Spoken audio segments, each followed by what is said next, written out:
All right, and welcome back to another episode of Inside Bodybuilding, episode number 6. I'm your host, Matt Meinrod. With me, as always, Taylor Normando. Taylor, we have a big guest to start the show off. I use the word big in a real term. He's one of Mutant's big athletes, NPC competitor, entrepreneur, family man, dog owner. We like him. He's Gabe Moen. Welcome to the show, Gabe. Hey, thanks a lot, guys. Thanks for having me on. Yeah, absolutely. You know, you're the first guest of the show this month. And usually, I mean, the show, if you don't know, well, maybe you do if you listen to the shows, but we try to get the whole background on all the guests and what their goals are as far as competing, what they're doing currently nutritionally. And then a lot of the guys, you know, they might have a side business. But I think actually your business aspect and what you're doing as an entrepreneur, I think is even more exciting than what you're doing as a bodybuilder. And that's nothing to knock against what you're doing as a bodybuilder, but I think not everybody's, but a lot of guys listening to this show, their lifelong dream, even myself at one point, I said, I want to own a gym. And you're doing that. So take us through that process of how you went from saying probably the same thing as all these guys listening. How did you actually get the ball rolling and do it?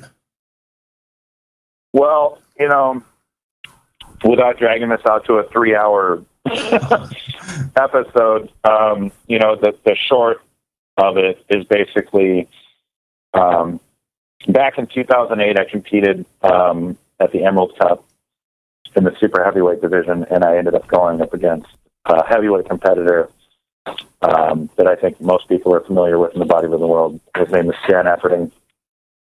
And Stan Efferding started getting ready for the Emerald Cup at about 5 weeks out on a dare. Somebody said he was getting too old to bodybuild at the gym he was training at, and he thought that was funny. So there was only 5 weeks left, and he did what he had to do in normal Stan fashion. I'll prove you wrong, and showed up, whipped my ass on stage for the overall, and in the midst of all that, I think it was the very next year we met up again and kept in contact, and I was telling him about how I had I was in a relationship with a person back then that helped me open a studio with a couple of current clients of mine at the time, and one of them turned out to be a real snake in the grass. And handshake deal turned into manipulation of a contract and basically holding a gun on my back and telling me that I owed him rent when that was not the deal. I basically turned a 1,200 square foot space into a leasable space that you couldn't lease to anybody, because it used to be basically where you would, like in a grocery store, it used to be a grocery store. And back in the older grocery stores in the country, out here in Washington, they would have like butcher shops basically where they would slaughter meat and smoke meat and stuff and have a deli. So it used to be the deli area. So I had to go in there and knock out walls, build bathroom, literally top to bottom. I had cut cement out of the floor and pour new cement. And like, if you asked me to do it all over again, I'd tell you you're crazy. But we'd spent $20,000 in tentative improvements in there, and then another $60,000 in equipment. And that's just the visible stuff. That doesn't include all the little stuff. So, I mean, at the end of the day, we're probably well over $100,000 invested in this place. And then the guy goes and, says to me, "Oh, you owe me rent," when the deal was I was going to train them and trade for the space that I just spent $20,000 making leasable for them, and basically making their property more valuable. The one guy, I'd love to put him on blast, and by all means, go ahead. Yeah, right. No, yeah. But anyways, I mean, I'll put it to you this way. I'm not the only one that feels this way, because he had more than me as just tenants in his building. A lot of those guys would have shot him right between the eyes before I would have got a chance. Because now are you using your own money? Or are you taking out bank loans to do this run? Or do this? Now here's the thing, and I meant to touch on that. The sad thing is that at the time, my ex invested all of her money and took a lien out on her house to invest in me because she believed in me so much. And so when we ended up losing everything, I had to liquidate all the equipment, the mirrors, the sound system, the TVs, everything. And I just gave her all the cash, and then I was homeless. Oh. And I did that because we broke up. We broke up, and we didn't break up because of the gym. We just broke up because I knew I was in the wrong relationship, and I didn't. What do you want me to say, man? I wasn't in love, and it just wasn't working. And we got along great. She was a fantastic woman, still is. She's happily married, and it was just kind of a sad ordeal that it had to fold that way. But I gave her everything so that she could get everything back that she could have possibly got out of it. And I was homeless, and I couch surfed for a little while. And how long were you out of commission for? Months or? I don't know, maybe a month, and then I found a job as a personal trainer at a corporate gym, which I said I would never do ever again. I'd never go back to that, but I had to eat some humble pie, and so Stan essentially heard this whole story from me. He took me home from the Emerald Cup one night. It was 2009. I told him the whole story, and then I'll be damned if 2010 rolls around, about November, and he calls me out of the blue, and he's never called my cell phone. And he calls everybody Biggs. And he says, "Hey, Biggs, how's it going?" I says, Good. He goes, "How's the gym hunt coming?" And I said, "Oh, it's horrible. All these landlords are broke and bankrupt." And he says, "Yeah, I know. He says, "Well, good." And I said, "What do you mean good?" And he goes, "Well, I'm opening up a gym." And I says, "No way." And he says, "Yeah." And I go, "Where at?" And he goes, 108th and Pacific. And I was living on 40th. So it was literally a stone's throw from where I was living at the time. And I says, "Well, what do you need?" And he says, "Well, I need somebody to come up and help me manage it." And at the time, I was at my wit's end. I was on my hands and knees praying to God to give me something, because I was going to go be a firefighter, which was not on my heart. I did not want to become a firefighter, but it was the only thing I could think of that would give me the pseudo freedom that I needed and the paycheck that I would need to sustain my bodybuilding career. And so I ended up throwing on my jeans as soon as I got off the phone with him and ran up there. They were 10 days out from opening the doors, and helped roll out mats and, set up equipment and do what I could. And I came back up, and I filled my books with personal training clients. In the first 45 days, I was booked. I couldn't take any more. I was making good money and established a relationship with Stan that was, solid. And he trusted me, and it got to the point where after about 6 months of me helping him run the place, he eventually just showed up later and later and later, to the point where he was showing up at like 2:30 in the afternoon and getting his training session in and taking off and going about the rest of his day and setting up his future for his next adventure. And then at about a year, almost exactly a year, he pulls me into the back office and tells me that it's not working out with me being a trainer. And I swallowed my heart and my tongue all at once, and I thought I was going to have to start my whole life over. And he was punking me, Ashton Kutcher style. And he told me, he told me, he goes, "So what I was thinking is, instead of me being a trainer, as I've got tears in my eyes, I'm ready to lose my shit, because I think I'm going to start my life over." And he says, "Well, I was thinking bring you on as 50% owner so that I could move to Vegas." He goes, "I think you've more than earned it. I mean, you busted your ass. You've been here every day before me and stayed after me every day since we started here, and I can see your passion for it, and I think the gym's going to be in really good hands, and what do you think?" And I couldn't do anything but just, jump for joy, and then we took it from there. And then I think it was a year later, I decided, or maybe 6 months later, I decided with my graphic artist, a great friend of mine that I grew up with, Matt Salzman, who helped us create the G Standard logo. And that whole story was basically just, when we were brainstorming about a name of my alias, we've been trying for 7 years to brand me, and we couldn't think of anything. He kept telling me that G's aren't that exciting, and he doesn't know what he can do with a G. And I says, "Well, listen, I'm thinking about a stamp, like a stamp that says this is, we're the standard." And I kept referencing Arnold Schwarzenegger,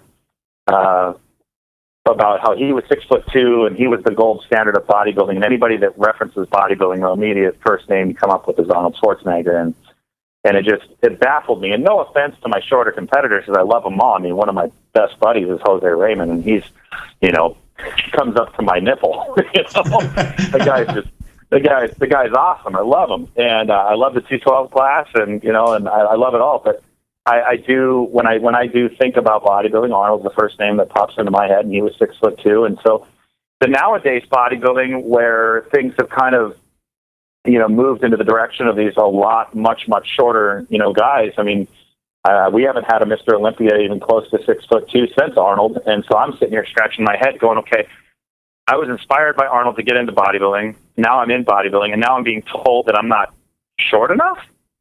It is weird. I was actually going to ask you that later on. Is number one, like, say when you're growing up, you've always been a big guy, and we're going to talk about that. But you're reading the magazines like everybody else, and it says eat a pound to a pound and a half of protein and 2 grams of carbs per pound, or whatever you're reading at the time.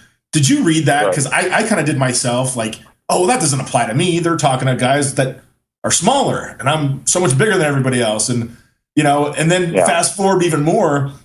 Did you get discouraged being 6'2" because did you ever think to yourself, I don't know if I want to be 330 pounds because that's going to be the equivalent of a guy 250 that's 5'9"?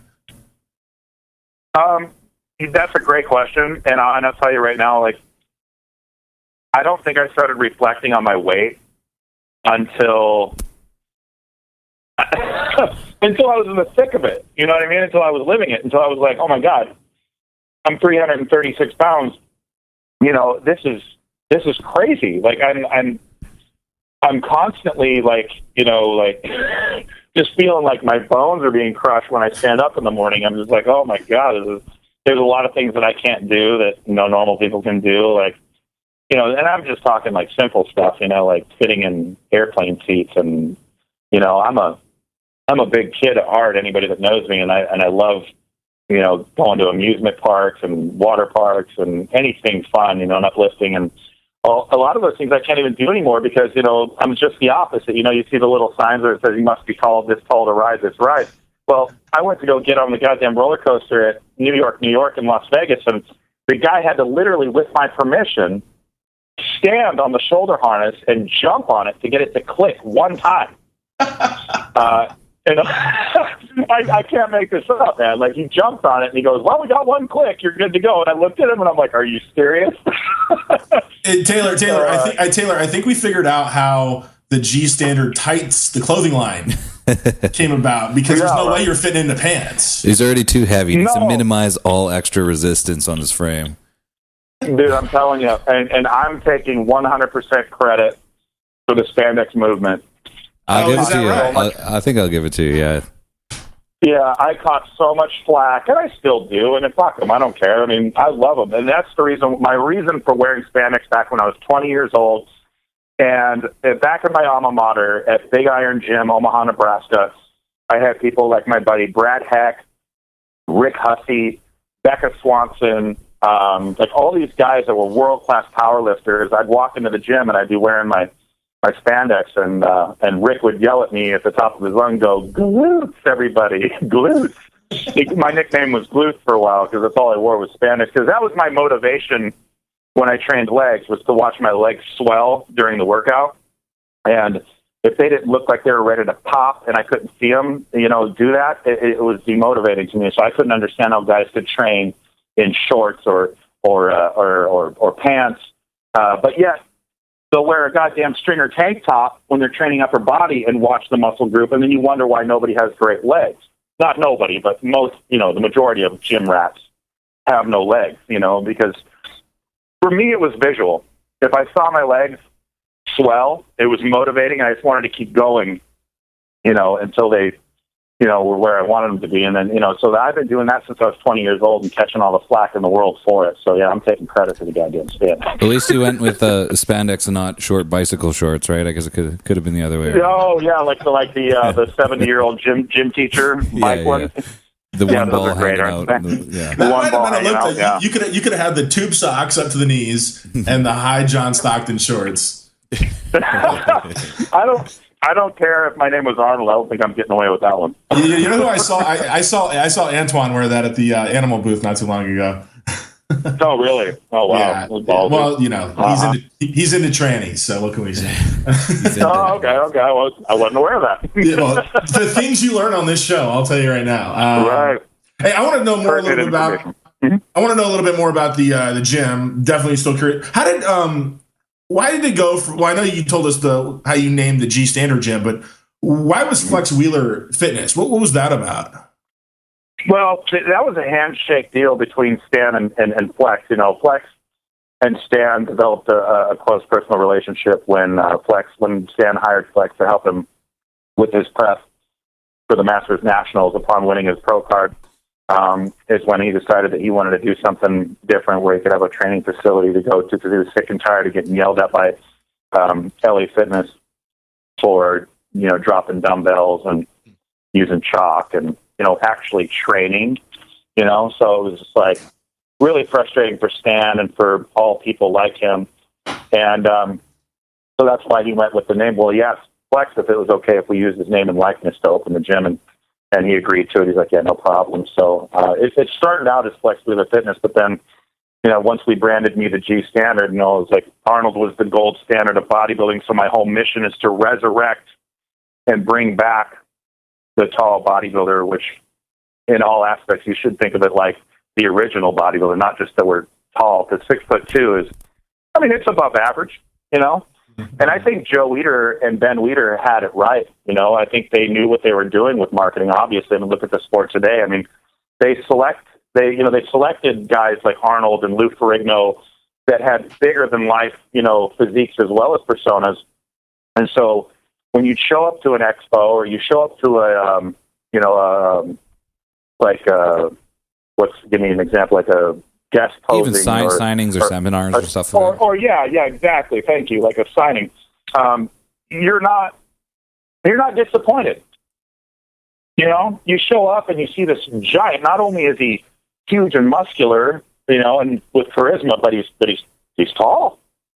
He's taller than your dad. He's taller than you. You know, and it's like, and so, you know, it's really just kind of bringing back the gold standard of bodybuilding. I'm trying to resurrect that and say, hey, man, since when did being over 6 foot, you know, become a handicap? Are you kidding me? In what sport? Well, I was going to say, and Taylor and I have had this conversation before, and I'm sure you thought of it, but like, if you're tall, bodybuilding is not your first athletic sport. You know, you're going to play baseball, football, basketball, and then if obviously at some point everybody gets booted, you know, they retire, they get cut from those sports or they quit.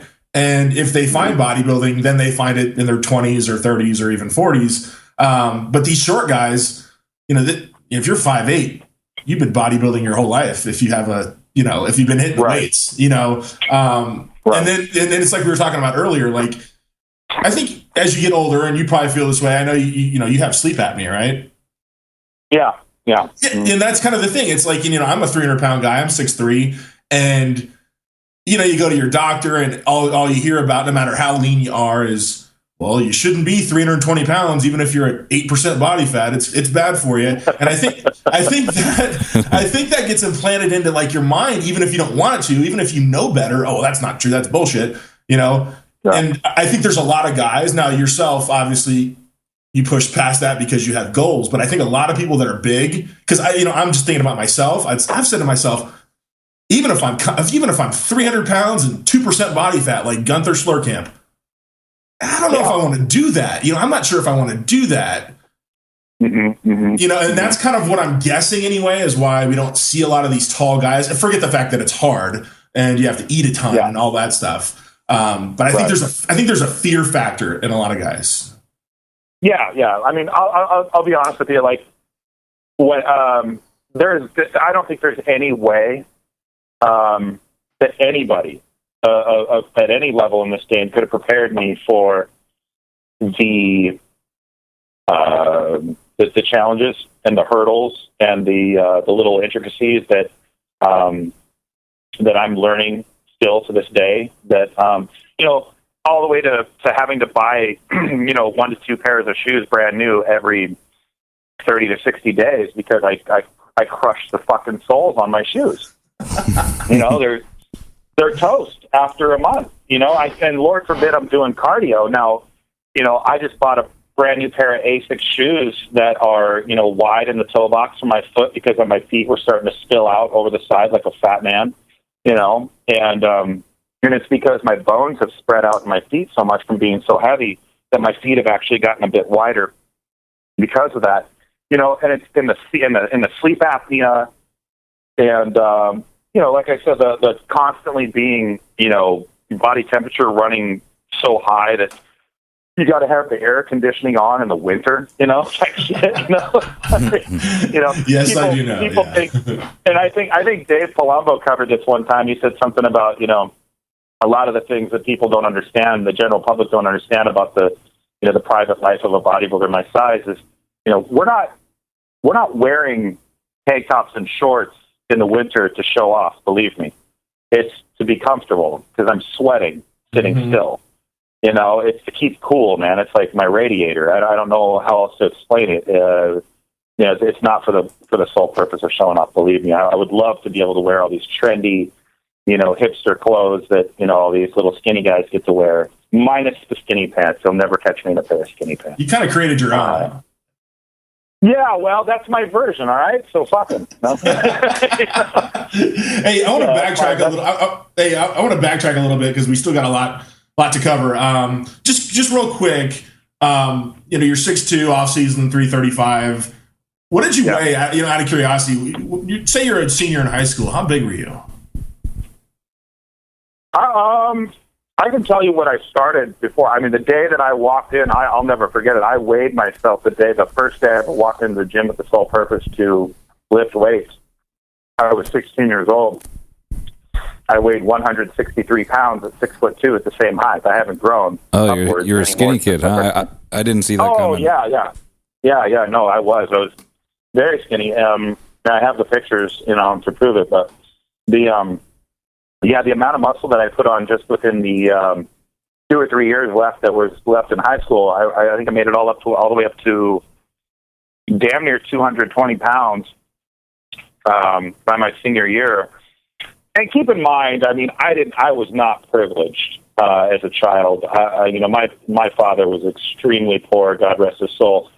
He did what he could, but I mean, we had the Red Cross delivering food to our doorstep.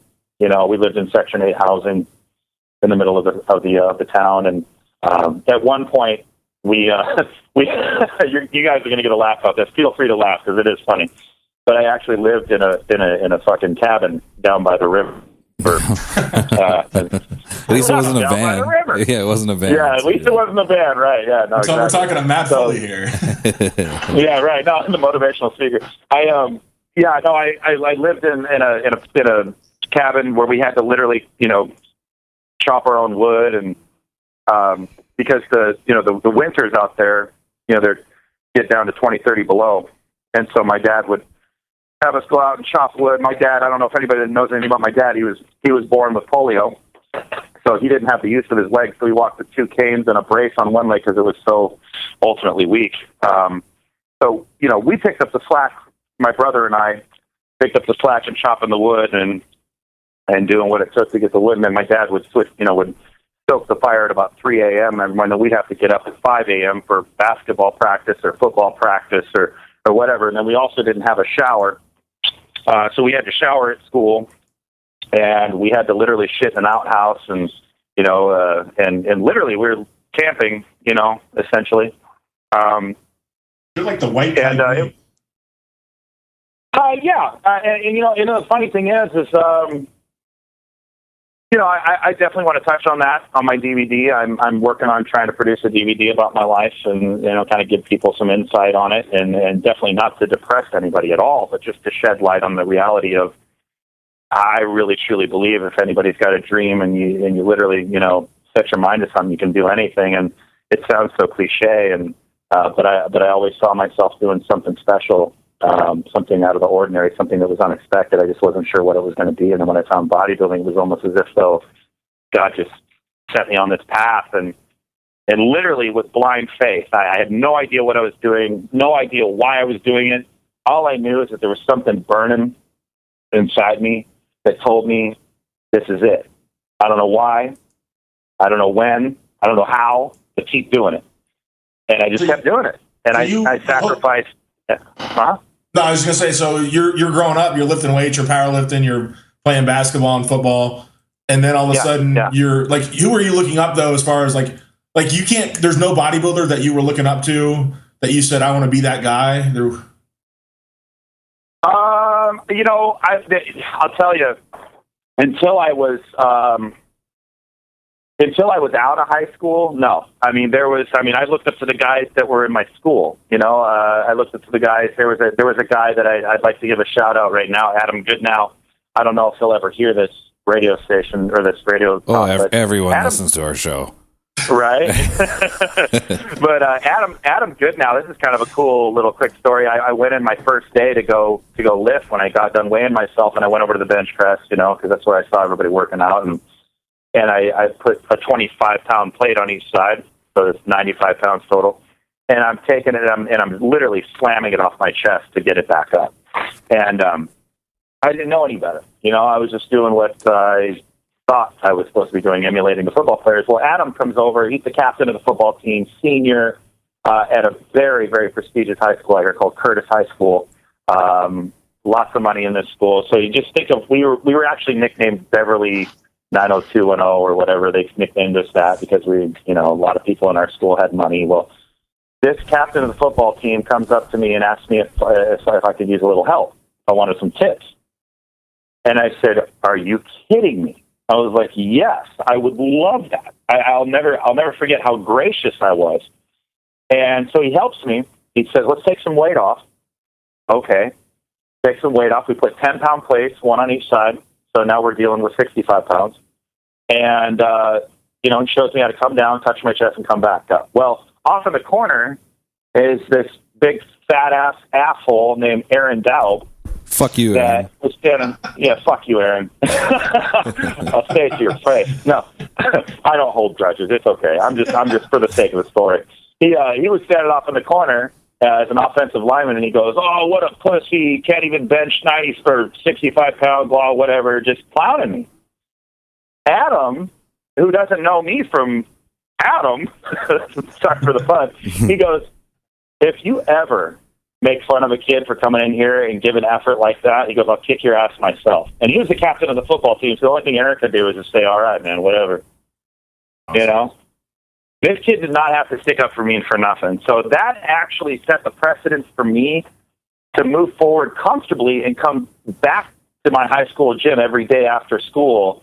I had my mom pick me up late from school every day, an hour, and I'll never forget it. The first time I was ever questioned about anabolic steroids was by my own mother. I got into the car one day, and she goes, "Gabriel, I got a serious question for you." And I said, "Yeah, Mom, what's up?" "Well, you've been eating me out of house and home, yeah, and you're working out, and I'm really proud of you for that." And I said, "Okay." She goes, "Are you using anabolic steroids?" And I says, "What?" I'm 16 years old. I don't have an allowance because we're poor. I don't have a job. I go, "I'm pretty sure that those things aren't legal. I wouldn't know it if I saw one. And how am I supposed to pay for it?" And so my mom. Is that what she told you about Gay for Pay, or what's that? Is that what she told you about Gay for Pay? Gay for Pay. Yeah. Oh my God. Well, son, you see. Yeah. If you really want it, here's how we can get it for you. Yeah, dun dun dun. But so man, that was so basically what I've tried to do with G Standard Gym is employ that same spirit, of I'll say it. I'm the biggest fucking dude, in the NPC right now, and you can say whatever the fuck you want about that, but I'm 6'2", 336 pounds, and I still have good shape. It's not like I'm a mess at 336 pounds, and so I use my image and what I've built and the respect that I've earned in my hometown to protect those that are trying to achieve the same goals, or it doesn't matter, trying to achieve their goals, period. When they step foot into the gym, I think the biggest challenge for any new beginner is actually stepping foot through the threshold of that door to something that you have no idea what to expect, except for all the stereotypes that you've heard outside the gym. And so I commend anybody that has the balls, to step foot into a brand new environment, brand new place, like that.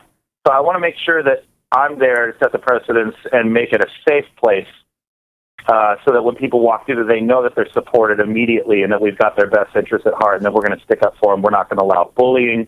We're not going to allow any negatives, anything. And actually, rules number 1 and number 2 up on my wall, 4 foot by 8 foot, laminated placard up on the wall. Rule number 1 is check your ego at the door.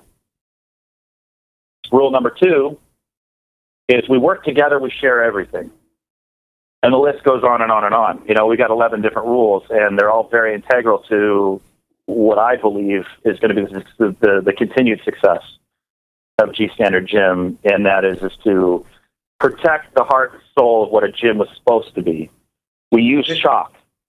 We train. We don't work out. We train. We train for a purpose. We train for a goal. We train for a reason. And we back each other up, and we work together as a team. That means if you see some guy on the bench and he's sitting on his cell phone, that ain't happening at my gym, and nobody's going to bully you off of a piece of equipment at my gym either. We're going to work together, or you're going to leave, one or the other, because I'm not going to allow it, I just think that everybody needs that initial big brother protection when they come in, or in my wife's case, big sister. I mean, she's the big sister or the mother.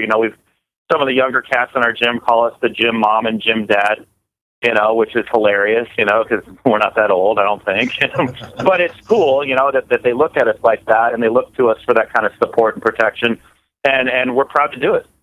What is how are you guys doing, though? I mean, try to be as honest as possible. Don't blow any smoke. Because obviously, everybody knows the box gyms and the softening up of gyms are, taking over. What's the reaction around you? I'm not going to give all the secrets to my success as far as, publicly, because I don't want these big corporate gyms to get a whiff of what we're doing. Right. But I'll put it to you like this. This is not going to be the only G Standard gym you're going to see in the next year. Oh, okay. So, yeah, there's more to come. And in fact, needless to say, though, the response has been really great about the movement that you're doing. Because I mean, it sounds good to me, because we don't have a gym like that really where I'm from. I don't know if you do, but no, we have the facilities, but not the sort of group mentality. That's what I mean. Yeah, that attitude, not so much the gym. And that's the actual platform, and that's the actual model that we're going for, is to give America, across the United States of America, another option. I want them to have the option, because there's no way that G Standard is going to be able to fit the criteria for everybody that wants to work out in a gym. There is just way too many people out there that are not as interested in hitting their goals. They just want to go in and do something active and after work and be social and do it. And that's totally fine. To each his own. I tell people all the time, you do not have to be a bodybuilder to come to my gym. You do not have to be a performance athletic competing athlete of any sort. We take all kinds. But I do want there to be an option where people can come and focus on their goals and not be muscle shamed or told that they can't drop their deadlifts or can't use chalk or, sweating on equipment or, whatever the new fucking gay ass rules are that they're making up in these gyms now, that you can't wear a tank top. I'm like, are you kidding me? If you're in shape and you don't mind being teased if you're a little overweight by your pals, because we do razz each other. We're like brother and sister in there, everybody. So if you're out of shape and you got your shirt off and you're good friends with me, I'm gonna razz you, and you can razz me too. Y'all make fun of myself if I'm out of shape with my shirt off. But I usually don't take my shirt off unless I'm in shape.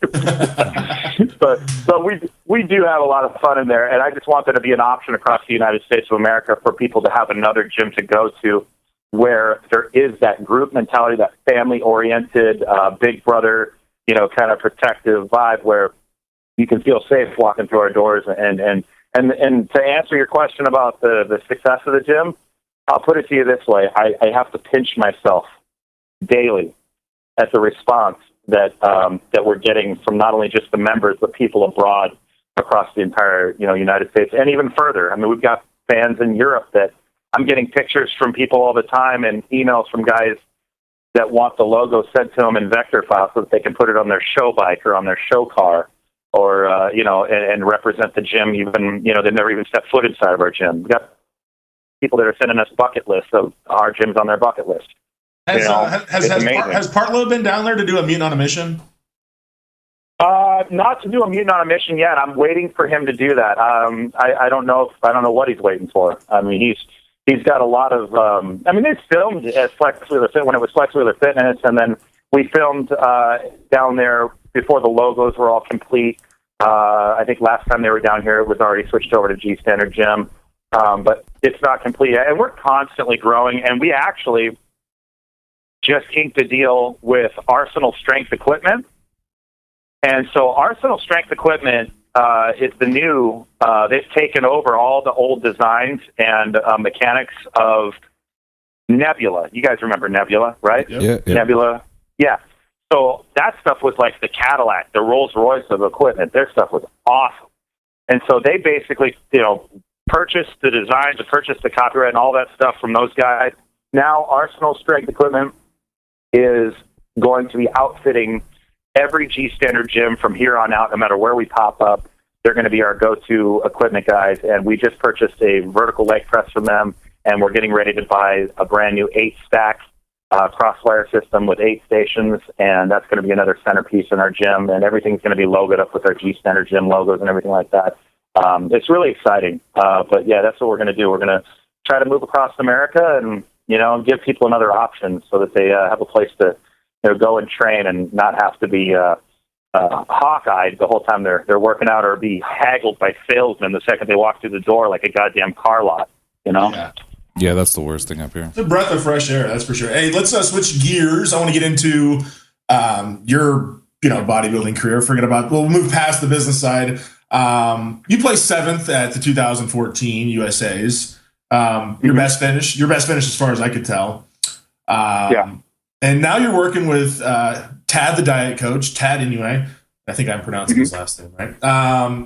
His last name is the diet coach, Matt. It's the diet coach. Right. Right. First of all, how long have you guys been working together? Tad and I, we've known each other. Actually, Tad and I competed against each other back in 2007. Well, not directly against each other, but he was in the heavyweights, I was in the supers back in 2007, and he won the overall there, I believe. And that's when I met Tad. Well, then I've kept in contact with him, sporadically throughout, social media, and then seeing him at the expos. He's come up to visit me at the booth here and there. And then it wasn't until this last, Arnold Classic that we ran into each other again, and, I was kind of sharing my frustrations in my last prep with him. And, placing 7th at the USA's obviously was not the goal. I feel like I was a contender at about 5 weeks out. I could have been a contender for anywhere in that top 3. And, then it was a 20-pound muscle loss in 4 weeks, all kinds of stuff. The communication was not there. As far as I was concerned from the athlete standpoint, I was working with Matt Porter. Matt Porter is like a brother to me. I love him. To this day, I still love him. But I think that it's quite possible that because of the hardcore dedication and nature of my personality and what I'm willing to do to get ready for a show, I think Matt was really trying to push me, and he pushed me too hard. And, basically egging me on, and like a friend and not being a dick. He was just being like, don't be a pussy, do this, do that. And I'm telling him the whole time, bro, this is too much. You're asking too much of me. Do you mostly mean in cardio or pulling back carbs, or what do you mean? It was a lot of things. It was a lot of fat burners, if you know what I mean. And there was a lot of extra cardio. It was literally to the point where I felt like I was, I told Ben Pekulski this because Ben helped rejuvenate me post the show. He helped me get my whole entire metabolic panel fixed. I mean, I'm telling you, like, my electrolyte pools were drained. My adrenal glands were completely fried. Everything about me was just toast, man. I felt like with all due respect, somebody that has a muscle wasting disease, like AIDS or cancer. I mean, I literally chewed up that's Taylor, actually. 20. So.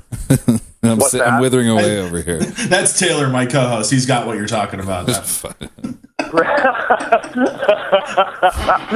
Well, I'm sorry to hear that, Taylor. It's okay. It's okay. But after losing 20 pounds in 4 weeks, and I had prestigious names like Peter McGuff and other head judges that were making comments on my pictures and telling both Matt and I to slam the pause button at 5 weeks. He's ready. That's enough. Feed him a little bit and hold him there until the USA's, and he'll be ready. And Matt's response to that, out of, and I truly believe that the reason why Matt ignored those comments and went the other direction was because he really wanted the best for me. He really wanted me to be in shape. He wanted me to be the most impressive, most peeled guy on stage. And I think what he did is he just he did just fucking push the gas up on me too hard. And me, I'm so hardcore, I'll do whatever I'm told. And so, to shed light on some of these, these naysayers and these guys that just were not there, they were not living the life with me, they had no idea what I was going through or what I put myself through to lose that 20 pounds of muscle. And I hear, believe me, I hear the negative ramifications of people's opinions that matter not to me because they weren't there. It's not true. The saying that I cheated on my diet. Really? Okay. Let's look at this from a logical standpoint, okay? I don't have to tell you, and you don't have to tell me, that if a guy's cheating on his diet the way that they're expressing, I would have been fat. I wouldn't have lost 20 pounds. I would have gained 20 pounds. So I wasn't cheating on my diet. I never, ever have cheated on my diet. The closest I've ever come to cheating on my diet was like doing an extra scoop of protein powder, and I fucking rat myself out. I tell my coach, because I expect the same thing out of my athletes when I prep them. I couldn't take it. I used an extra scoop of protein powder. I did this. I'll tell them myself, And so the whole thing was just completely false and extremely frustrating to hear people dogging on me with no education whatsoever. I mean, I showed the pictures of my 5 week out. You still there? Yeah, we're still here. Yeah, we're here. Okay, I'm getting crazy beepings here from everywhere. But yeah, the audacity of people to intrude my life like that, and I understand it because when I spoke to Jay Cutler about it, Jay says, "Hey man, you better get tough now because you got to just know." Like Tad told me, he goes, "Are the rumors true?" I said, "No." He goes, "Well then, why let it affect you?" And I'm like, "Well, yeah, that's true. I understand that, but I'm a sensitive person, always have been." And Jay told me, he goes, "Wait till you got 500,000 people across this world that love you, and then 500,000 people that hate you. You better learn to get some thick skin real quick." And I was just like, wow, that was, so he basically, helped me, get off my pity pot and just go, okay, I see what you're saying. And so all these guys that are speaking out of turn and talking shit about my relationship with Chris Aceto, and I told you that I wasn't going to touch base on it, but now you got me fired up. Now we go, baby. Here we go. Yeah. So, the whole Chris Aceto thing, Chris Aceto was my hero. He is still one of the most iconic figures in bodybuilding in my mind. I was reading his articles in Flex Magazine before I ever got to shake hands with the guy. I'm talking like 9 years, 10 years before I even got to shake hands with the guy. Anything he said was scripture to me, and so when I got my chance to work with Chris Aceto, I did absolutely fucking everything that man told me to do. And anybody that was in my life at that time will tell you, if that guy would have told me to eat kitty litter and do 3 hours of cardio, I would have done it. Gear Sports Nutrition, the most revolutionary and groundbreaking ideas, the ideas that turn an entire industry on its ear, the true game changers. These ideas are often so simple, it makes you think, why has no one ever thought of doing this before? Gear Sports Nutrition is back and better than ever. Introducing a new fat burner that will change the game. Thermo G, the highest quality ingredients proven safe, effective, and deliver the most advanced results.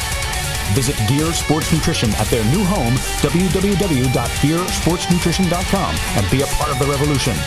Gear Sports Nutrition and Project Bodybuilding. It just makes sense. gearsportsnutrition.com. And with no questions asked. Maybe I would have asked, why?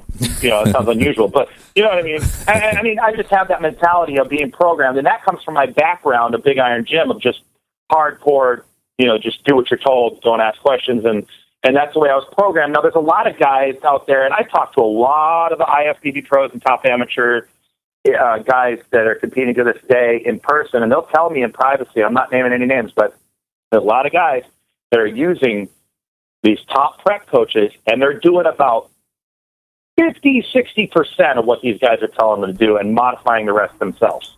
And then I ask them, I go, well, why the fuck did you hire them in the first place if you're not going to listen to them? Well, I thought they were going to have some trick secrets and blah, blah, blah, blah. And I'm like, wow. I said, well, I've always done what I'm told. That doesn't make me better than you, but maybe it makes me dumber than you. Maybe I should have modified. Or a lot of what happens is they'll hire a guy, and then they'll also have, say, like a guy they look up to in the gym. So they'll kind of combine what they're doing with what the local pro in the gym says. All day, bro. Yeah. All day. Yeah, like I hear it all the time. Yeah, and they tell me, they'll confess it to me right in prayer, and I'll swear up and down I'll never give a name. And conceal that, but that information's so pertinent to me, because now I'm looking back going, gosh, maybe I should have questioned more. Maybe I should have asked more questions, so, the whole ordeal with Chris and I was my prep in 2012 was by and far the best prep I ever had, best look I ever had, couldn't have been happier. I got the technician special. The guy's amazing. He really is. I mean, he's the coach that was calling me in the off season when my dad was in the hospital dying of cancer, asking me to send pictures of my father and myself so that he could see, because we all know Chris battled cancer and beat it, Right. So for the year that I was pulled from backstage outside after I came off of a very disappointing third call out, and I knew it was going to happen because we were having water issues. We couldn't get rid of the water. Chris and I were not able to communicate properly. I wasn't coming over to his hotel room. He wasn't able to come to mine. For whatever reason, I was so depleted. I guess I was looking for Chris to just say, hey, get off your ass and come over to my hotel. But because I never got those instructions, I just never did it. And to be honest with you, I'm so brain dead and so tired, I would have given anything for Chris to just be able to come over to the hotel room and take a look at me. But he was, he was shacked up with Dusty and Brad Rowe, which I wish I could have been in that hotel room with them. I would, he could have had a better eye on me and seen what was going on. So, the water issue, I was in shape. I was in fantastic shape. I got the pictures to prove that. It was the water issue. I went from being a consistent 292 pounds for the last week and a half, 2 weeks before my prep, at least 2 weeks before my prep. I was consistent, dry 292. By the time I hit stage, I was over 300 pounds of water because my diuretics had worn off. I was rebounding. I had no other diuretics to take. They were all back at the hotel, and it would have been pointless to go get them. They wouldn't have kicked in time to dry me out. I just looked like a water bag on stage. In fact, some of the judges that had seen my pictures prior to came up to me and asked me what happened. And I said, it's a water issue. I don't know what else to say, And so then shortly after I was pulled off stage, my sponsor asked me to come back and do an interview. And of course, I'm extremely emotional. And I just spent probably close to $15,000, $20,000 on that prep from beginning to end, and 20 weeks of hardcore bust-ass dieting, just like everybody else. And to see that kind of a finish out of a physique that's being told that, and a guy that's being told that you need your pro card, you deserve a pro card, you just got to show up in shape, and you hear it, and you hear it, and you hear it, and then to get a third call out was just a kick in the nuts. It's just like, God, but, I knew I didn't deserve any better than that because of the water. But to know that you were in shape up to that point is so frustrating. And then to be put on camera right away and talk about your experience and what happened, never once, and you can feel free to post the link to that fucking video, never once did I slam Chris Aceto, never once did I slander him, never once did I say anything bad. In fact, the only thing that I said was I'm going to go in a different direction. I don't need anybody to tell me how to eat food and how to do this and do this. I've been doing this for 20 years now, I really just want to venture out and do things on my own for once. What's the crime in that? I didn't say Chris's name. I just said, there's no fucking crime in that. But because somebody had a vendetta and hated my guts, or they just thought they'd get a leg up on me because their husband was competing against me. I have no idea the motive. I'm not going to assume to know. But I do know the facts are the wife of one of the super heavyweight competitors, and I'm not going to name her name, I can dig it up, took that video off of YouTube, off of Mutant's page, stuck it on MD, and titled it boldly, Gabe Moen slams Chris Aceto. And I just went, what the flying fuck are you talking about? And I jumped on there and I looked at it. There's my video. Never said Chris's name, never said a bad word about him, never would. Everything I said was very diplomatic. And the next thing I know, Chris Aceto's on MD firing me as a client. I don't even know that he even watched the video. Yeah, that's the problem. It's the same with articles and videos now. People just read the headline and start fucking talking. They see the picture. Yeah. It happens on our website with our articles. Matt will attach a picture to an article that's sort of somewhat related or not, and people will start commenting on the guy in the picture when he's not. The article's not even about them. It's just to illustrate a point, right? Absolutely. So Chris is reading all these comments. I don't know if you watched the video. I don't care. Either way, it's still water under the bridge. But shortly thereafter, I'm so emotional because my hero thinks that I'm bashing him. Now, keep in mind, I did that video seconds before he arrived back on the spot. I don't know where he was, but he was probably looking for me. After I got done with the interview, I went and I found Chris, and I sat down next to him, and I started talking to him about what happened. And I got so fucking emotional, I started crying because I wanted to work with him again. And I said, I can't afford you anymore. And do you know what Chris Aceto said to me? He says, Gabe, you gave me 110% you have every time we've worked together. We'll work it out. Don't worry about it. I got your back. So all you little cocksuckers out there talking shit about me and Chris Aceto, shut your fucking mouth. You don't know anything about me and Chris Aceto. Chris Aceto, days after that, was sending me pictures of his newborn his baby son. I send his kids gifts for Christmas.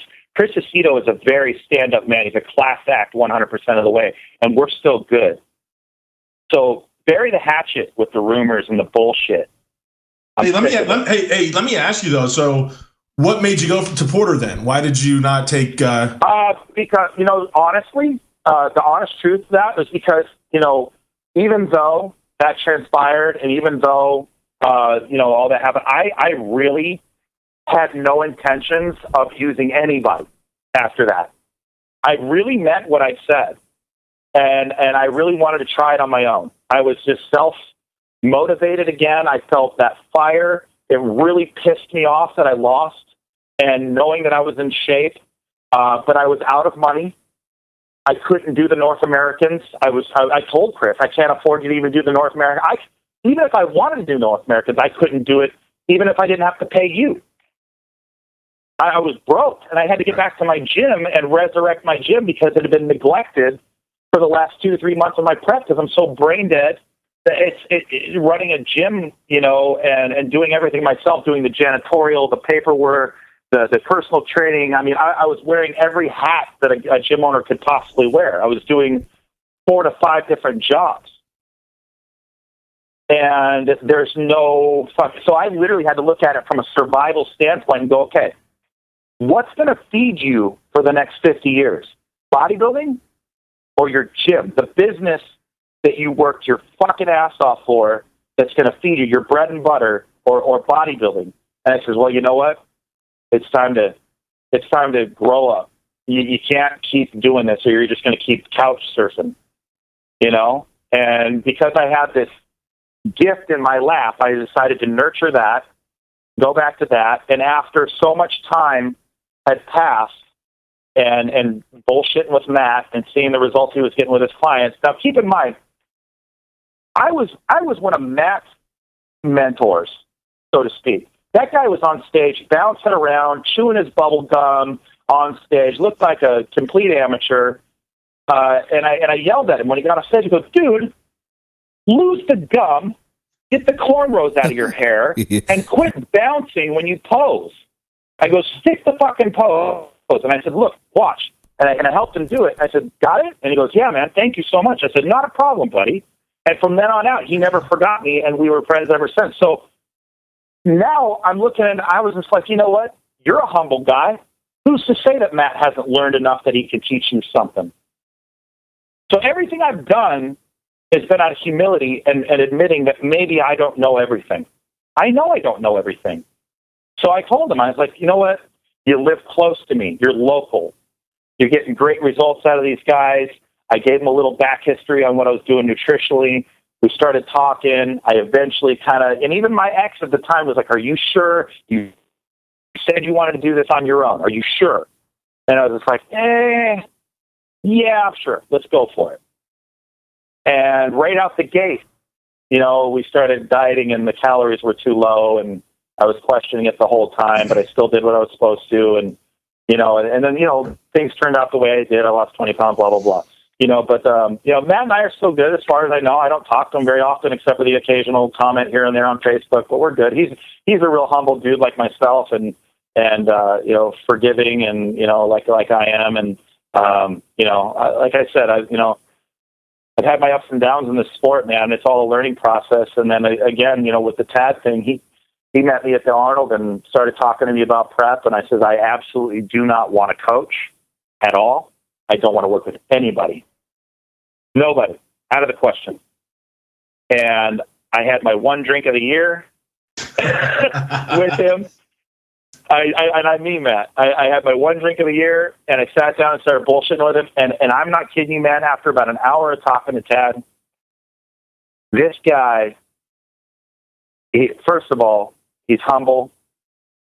He's a good listener, and he's sympathetic, and he's been there. He's done that, And so after, sorry, are you guys prepping for USA's?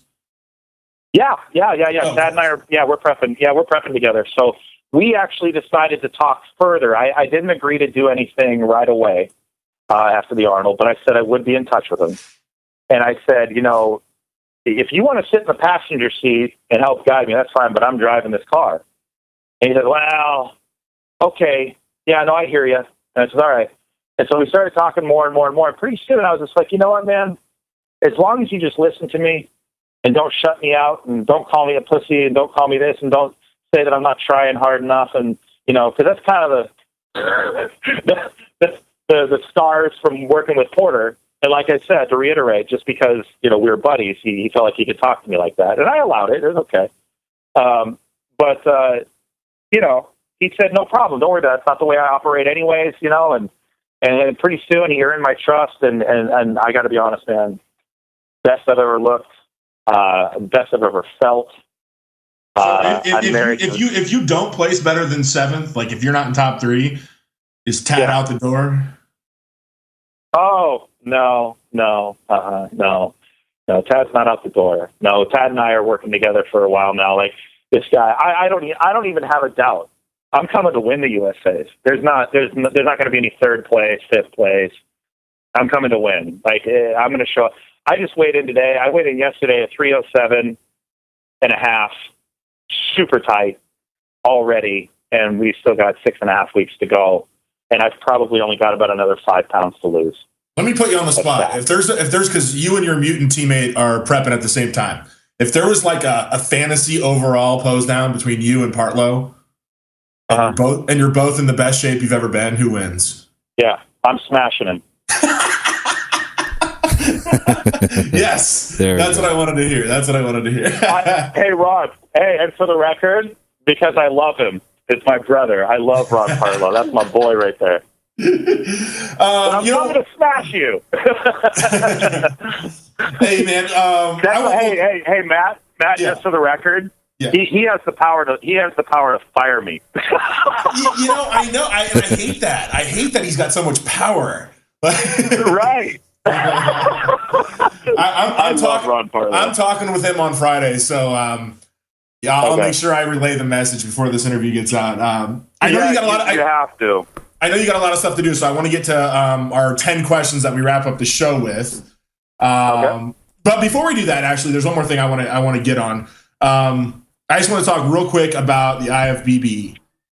Do you think the judges are judging things fairly? I mean, I think the biggest problem that a lot of fans have is that they're inconsistent. And I'll give you an example. They punish Lionel Baiki for coming in soft, but we all know he's got great shape. But then they reward Big Ramy for coming in soft. Did you see the comparison there? What do you think about all the recent judging in the IFBB?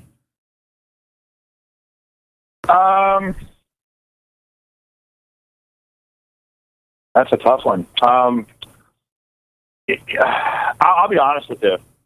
I haven't seen much of Lionel Baiki. I for whatever reason, I don't know. He's not on my radar. I mean, I know who he is. I've stopped watching him because of the lack of conditioning. I'm just like, wow, maybe he's just struggling with things we don't know about, and he's having a hard time figuring it out, and that's okay. I mean, I've been there, I've done that, so just kind of wait for him to pull it all together, because I'm a fan of his physique. I think it looks incredible. I'd love to see him place higher and come in that series. Who cares about placing? I just love him to see it hit his best. Right. Because I think his best would be freaky as shit. And as far as Ramy goes, I never, ever thought that I would say this, but Ramy is like to the point where I'm almost to the point where I'm like, does that even look? Is that, what is that? like it doesn't look possible. You know what I mean? Like I've seen a lot of bodybuilders, just like you have in my day, like up close and personal. I stood next to Ramy, and he's several inches shorter than me, but yet we weigh the same in the off season, which is scary.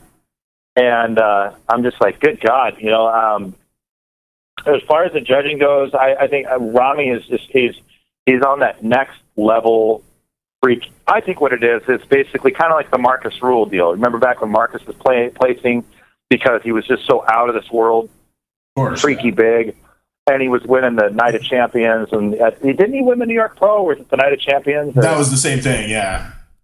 Right, same show, right? So yeah, right. So I mean, I think the New York Pro is kind of that show where the freaks come out at night and they get rewarded for it. And I think we're basing our opinions on the judging off of a one show. Now you take him to the Olympia and he doesn't do so well, right? And I think that's a reflection of his conditioning. So we can't forget that Ramy hasn't been awarded anything out of the ordinary, as far as I'm concerned, for what he's bringing to the stage. Now Lionel Baiki, I think, if I'm not mistaken, is placed inside the top 10 once or twice in the Olympia. Have you not? Yeah, I think he snuck around 8th. So I mean, I don't understand. I don't understand. The question in respect, no disrespect for you, because I'm just saying, like, I haven't seen Ramy be really rewarded for anything out of the ordinary in comparison to like Lionel Baiki. Their conditioning, Ramy's conditioning is definitely better than Lionel's. And as far as I don't even think you can compare the two. Ramy's twice the size of Lionel. Lionel, if he was in shape, his legs would look like fucking toothpicks next to Ramy. They're not even the same tier, in my opinion. Yeah, and I don't think that the conditioning is close either. No. So, but well, fuck you guys. I think you just compared a little bit of apples to oranges there, is all. But as far as the judging criteria, I'll tell you what I'd like to see. I would like to see Cedric McMillan. I would like to see Dennis Wolf. I would like to see guys of that stature get their just due.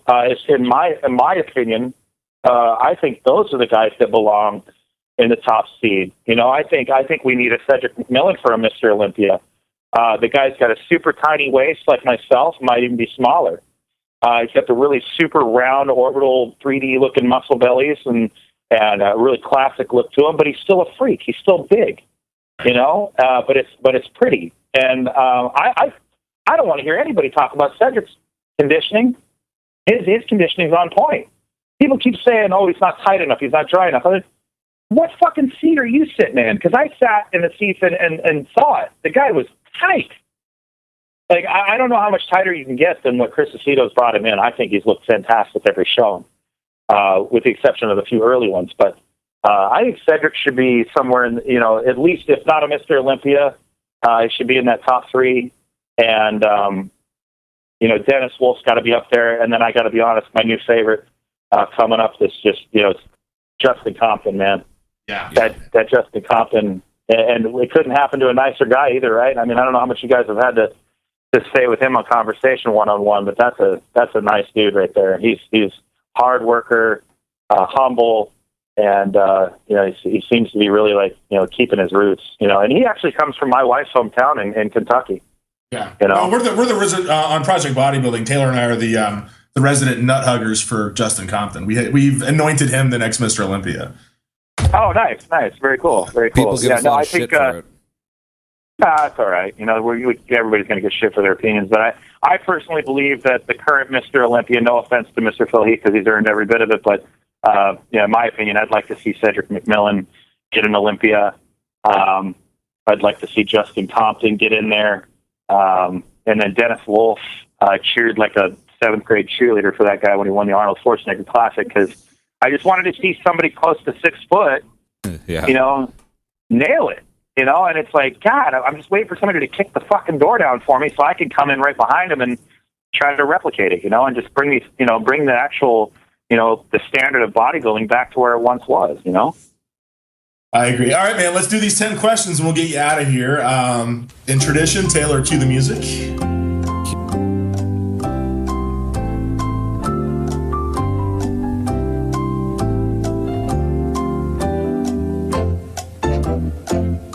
Now, remember, these questions are kind of off the wall. We're going to go all over the place, so hang in there. Question number 1. Right. If you were to guess, what is in Rich Piana's arms?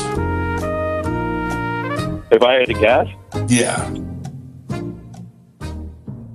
That's got to be the new drink that he created. What is it? The BCAs.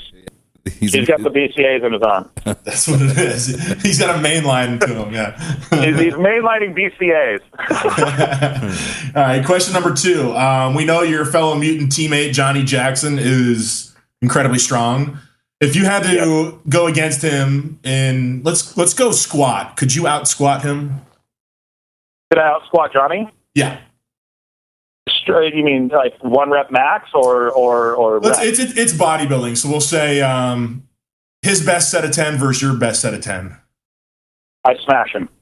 Yeah. Does Johnny know that? I'll challenge him. There we go. All right, cool. Question number 3. Did former WWE superstar Goldust inspire your Arnold Classic gold tights? Oh, wow. No.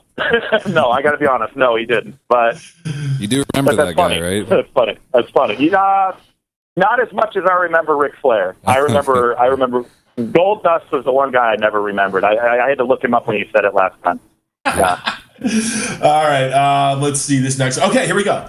You said you only have that 1 drink per year, so let's pretend tonight's that night. Okay. And let's also pretend you're single. So if you're drinking and you're single, do you find Caitlyn Jenner attractive? Caitlyn Jenner, is that one of the? Is that Bruce Jenner's daughter? That's Bruce Jenner. Oh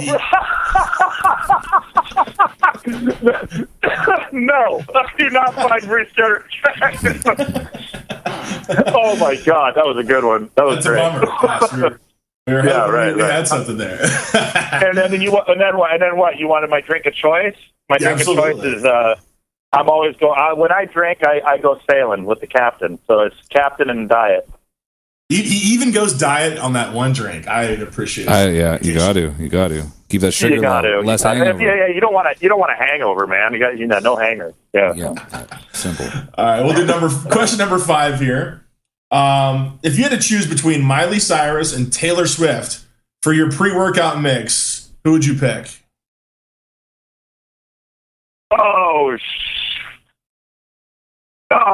That's wow, really? Oh yeah. shit. Oh, I hate to do this. Miley Cyrus. Wow. She's a bit harder, I think. Yeah. She has a little bit of a rougher edge. She's hard. Yeah, she's harder. She's got that rap song with the number 23 jersey that she made. Yeah. Yeah. She comes in like a wrecking ball. Yeah, right? Yeah, naked nonetheless. Yeah, like we all wanted to see that. Yeah. All right, let's see this one. Number 6. Does Tad the Diet Coach ever call you pretending to be Hulk Hogan? Not yet. There's hope. There's hope. A lot of people think he's got the Hulk Hogan voice. He has like a Sergeant Slaughter voice. Like, you know what I mean? You remember Sergeant Slaughter? Of course. Yeah, he reminds me of Sergeant Slaughter. He needs to get into doing voiceover work for cartoons and shit. Yeah, he does. He's got a really cool voice. Yeah, for sure. All right. Question number 7. On a couple episodes ago of Ron Partlow's and I's show, All Bowl Radio, a little plug, I tried to bait him into finding out what it would take monetarily to get him to do Gay for Pay. And, and Ron claims he values his manhood so much that he doesn't have a price. There's no price for his Gay for Pay. But what would be your price for Gay for Pay?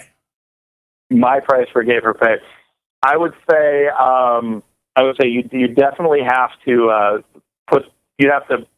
Yeah, my wife would no.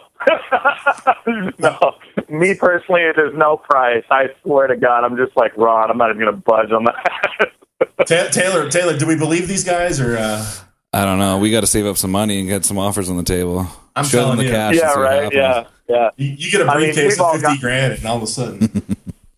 Yeah. No, there's no price. I was trying to look for something funny to say, but I got nothing. That's just a straight up no.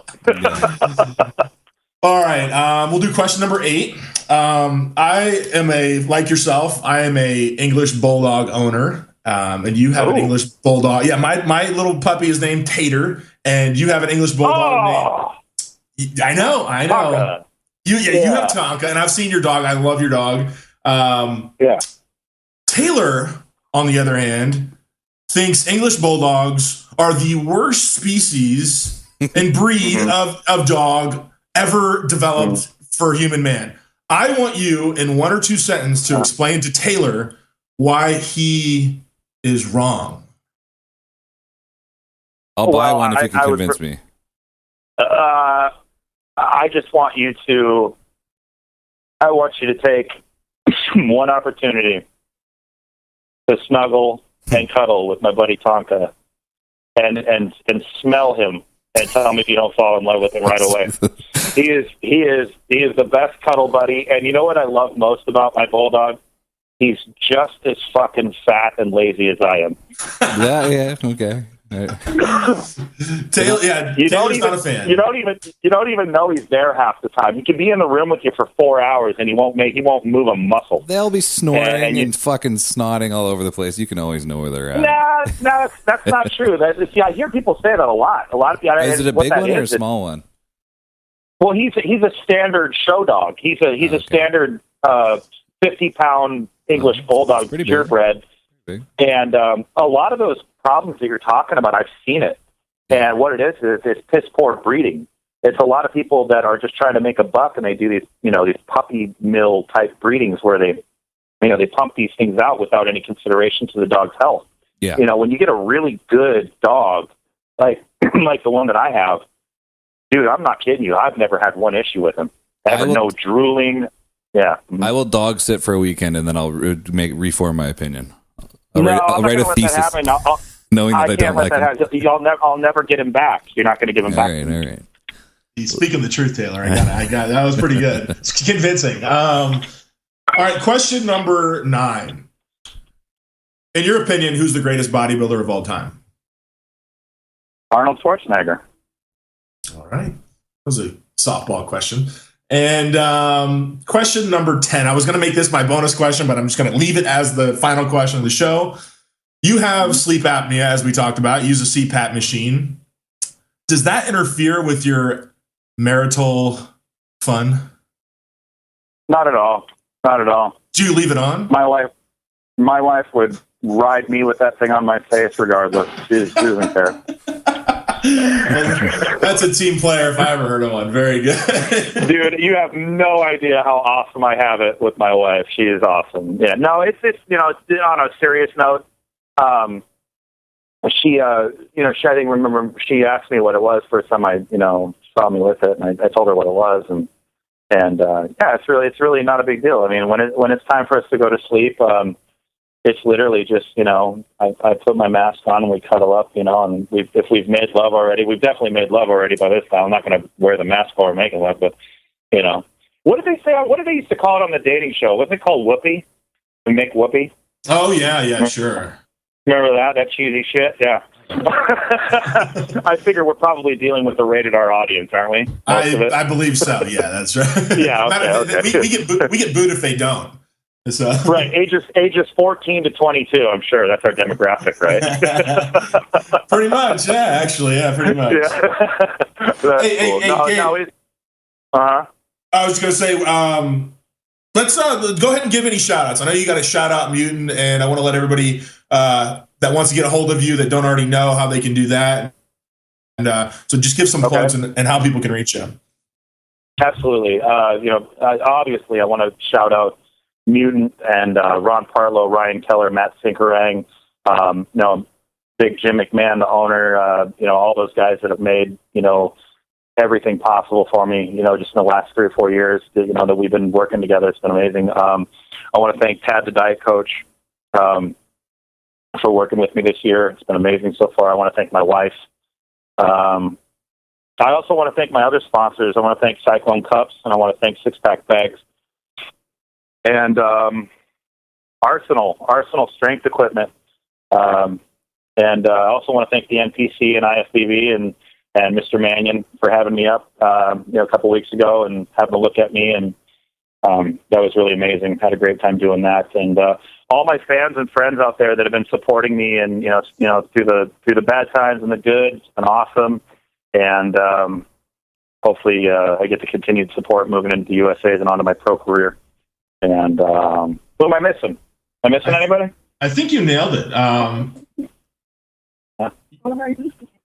Well, yeah, I definitely got to thank all my G Standard family. All my supporters and friends up at G Standard, my family up there. They're really, really important to me, and it's growing, on me that how important they are. It's really made my prep this time around really tolerable.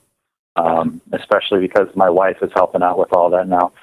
I don't know if I told you this, but my wife quit her job in the medical field, making big bucks to come help me run the gym. So what a bad idea that was. So far, best idea. But I also want to thank you, Matt, and I want to thank you, Taylor, for having me on the show. It's been a big lot of fun here. And I think Ron Partlow was the one that was instigating me to do it. He says, you got to do that. He's always up to no good with bad ideas. Exactly. I know, right? And likewise, I'll continue on the Suck Fest. We got to thank you for spending more time than we had planned today, which is always cool. We always tend to get that out of our guests. We're like, 45 minutes, and next thing you know, it's like 3 hours long. So we want to thank you for that. Well, yeah. And I want to thank you for getting fired up about Chris Aceto and all those motherfuckers, as you put it. Yeah, well, sometimes you got to call them a motherfucker. That's what they earned. They earned that. That's right. You get when you poke your nose into other people's business. Yeah. All right, guys. Gabe, thanks a lot for coming on. Taylor, as always, you're the best. We'll be right back after the commercial break with another guest. Thanks Gabe. Thank you.